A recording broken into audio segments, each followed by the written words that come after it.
importancia da Serra do Suído respecto a unha serie de criterios como son a paisaxe, ou como é a bioloxía, ou como é a etnografía, pero o Suído garda moitos máis segredos moi interesantes, e entre eles un especialmente oculto, que é un tipo de ecosistemas que se chaman as turbeiras, e que moitos coñeceredes co nome de brañas, inda que non todas as turbeiras son brañas.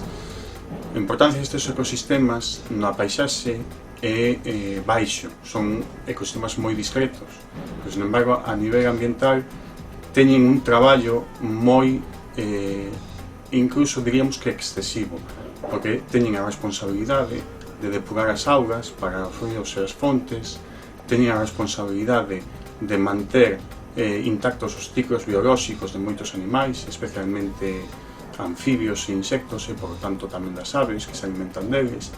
Teñen a responsabilidade de conservar a auga en reservorios durante o verán, e despois teñen a responsabilidade de incrementar ali onde aparecen en gran medida a diversidade biolóxica dun territorio.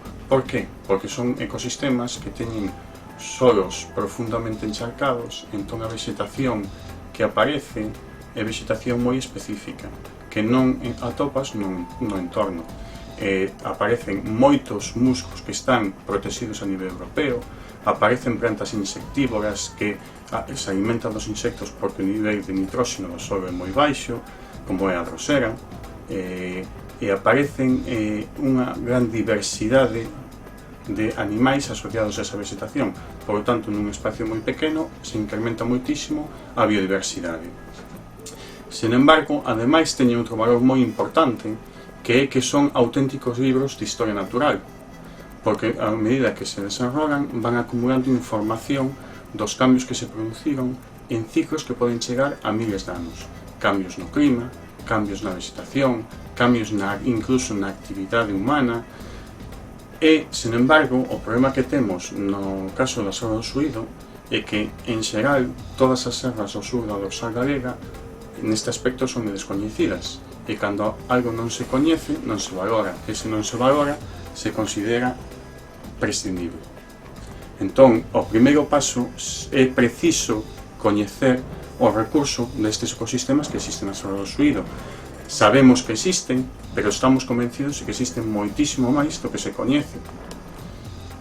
Por lo tanto, é imprescindible facer un esforzo no traballo de revisión e censo destes ecosistemas, que ademais, por as súas características e por a súa ubicación na montaña, soen ser bastante sensibles ao impacto da actividade humana.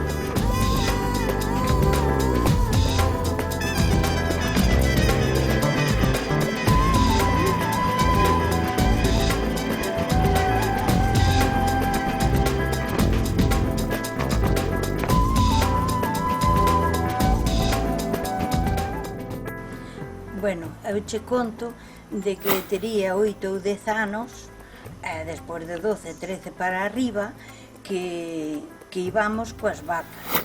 En vez de ir ao colegio, á escuela, porque antes ali a xente era moi pobre, e entonces había que ir a guardar as vacas á choza dos campiños redondos ou a outra choza. Íbamos desde as 8 ás 9 da mañá hasta as 7 ou as 8 da tarde. E non había reloj, e viñamos polo sol. Nós íbamos dúas personas pola mañá, ás 8 ou ás 9 da mañá, despois salían outros dous pola tarde, dormíamos na choza, 4 personas cando as había. Si eran velliños e nós éramos máis jóvenes, mandábamos os vellos pa casa e quedábamos os jóvenes na choza a dormir co fento e unha chaqueta ou un saco. Non había manta, nin había nada. E ali se facía a comida, serían uns huevos cocidos, unhas chulas, pero nin había cacharro, nin había nada, había todo miseria naqueles tempos. As outras veces facíamos fornos con pedras e asábamos as castañas ou asábamos mazáns ou asábamos peras para poder distraernos todo o día no monte, que eran 24 horas.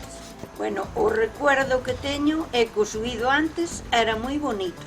Tiña moitas flores, tiña piornos, tiña os valles preciosos de rigueiros, que lle chamábamos así, os rigueiros, facíamos charcos con as hachas, facíamos fontes, pasábamoslo ben sin andar a facer mal ningún. E, bueno, eu recuerdos bonitos teños de cando íbamos coa laxa, a laxa esa de rañacúa, botábamos por ali para baixo. E iso era moi bonito porque despois, cando chegábamos á casa, nos daban unha paliza porque romperámos a roupa.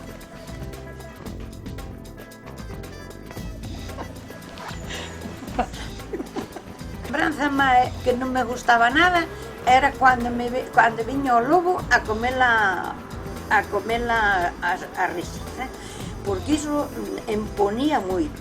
Viñan 3 ou 4 e che mataban as ovellas ou che mataban as cabras, decíamoslle que jorrea, jorrea, jorrea, e bota, e o lobo sí que comía, mataba, porque o lobo non se conformaba con matar unha sola, adantaba todas e deixaba salir.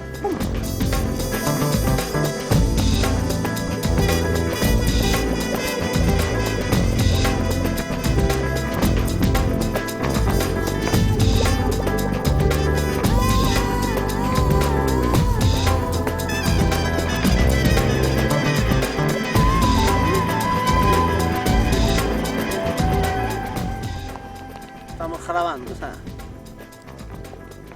Veña, dai para atrás, empezamos de novo. Pois vou a contar un conto. Sabedes que un lobo nunca sería capaz de levar un premio Nobel de matemáticas, porque din os vellos do Suído que o lobo non sabe contar.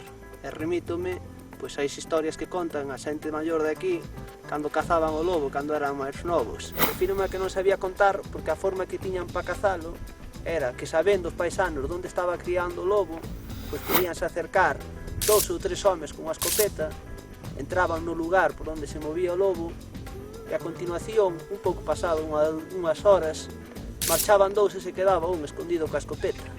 E o lobo, dende un alto, observaba toda a maniobra, dende que entraban hasta que marchaban. Pero o seu problema a hora de identificar o número de persoas que entraban ali daba lugar a que pensara que cando marchaban as persoas que entraran, que marcharan todas, pero quedaba unha.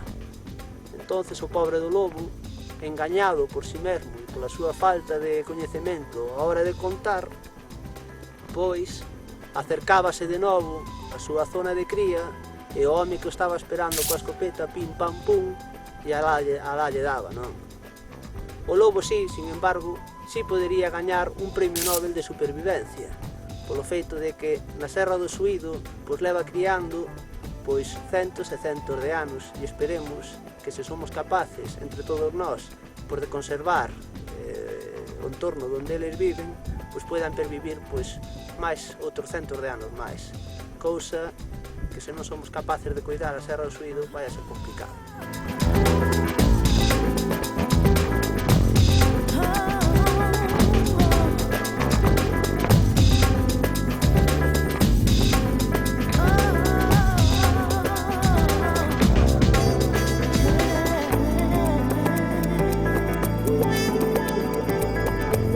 Pois aquí na Graña chamamos o lobo pardellas polo respecto ou medo que se lle tiña. Entonces a xente non quería ni nomealo, porque tiña medo que se nomeaba como que se lle viña, e non. Eu penso que é un dos motivos. Despois aquí tamén temos un dialecto que se falaba, e tamén ao mellor no dialecto tamén se dio pardellas, e bueno, as dúas cousas deben influir. No monte hai unhos cotos que lle chama a Casa dos Pardellas. Non sei se foi que aí unha vez toparon a loba parida, ou que miraban ali moitos lobos ali xa, ou que o viron ali, aqueles cotos teñen xa de moito de toda a vida, que hai moita xente moito maior que a min que non sabe que lle chaman así. Para min díxome un señor xa moitos anos indo con el cojando que ali que era a Casa dos Pardellas, e así, pois, oye, a todo o mundo cando no monte nos quedamos para encontrar pola Casa dos Pardellas, vacas e cabalos, bastantes, sobre todo nos cabalos, bueno, ese xa non casi nin boto a conta, nos poltros, pero nos becerros ahora mismo estamos baixando e botei tres de falta. Así para un hoxe, dous xa sabía que me faltaba. Eso de momento ainda hai, os pequeniños ainda quedaron no monte, o sea que ainda hai vacas para parir agora daqui para diante, que cando máis ataque ainda pasa que non temos sitio onde metelos, e non é mellor, e as vacas aparte son bastante ariscas esas que están paridas, entón non as podo traer para casa. O que ten que a administración é, se temos as vacas tan controladas, máis controladas que a xente, pois eu DIP, o carné que é como o noso carné de identidade, todo, e todo o mundo sabe que unha vaca ten que traer unha cría ao ano, a nós que nos faga un control, a ver onde vai a cría da vaca. E as eguas igual, se temos cabalos, eu teño para tantas vacas 3 toros, entón non pode haber fallo que as vacas non teñan becerro, e coas eguas igual, cada 20 eguas un cabalo, entón tampouco pode haber fallo, se faltan os poltros onde foron. Ahora, aquí levamos toda a vida sendo os parvos os que o mantemos para que os señoritos veñan a disfrutar dele, entón claro, nós o que queremos é que conten con nós tamén. Todo o mundo fala da ecoloxía, pero a ecoloxía son os de sempre o que a manteñen. Pero hasta fai 2 anos ou 3 íbamos todos os domingos, un sábado ou domingo, 6 ou 7 horas de cabalo para controlar o gando de punta. E incluso chegar a cando íbamos para axudar a rabañar ou así, botar desde a mañá a noite. Eu era representante de comercio de Xeino, todo por volver para as miñas orígenes, para volver para o suído. Para min é o mellor do mundo, máis bonito, con eso non hai comparancia.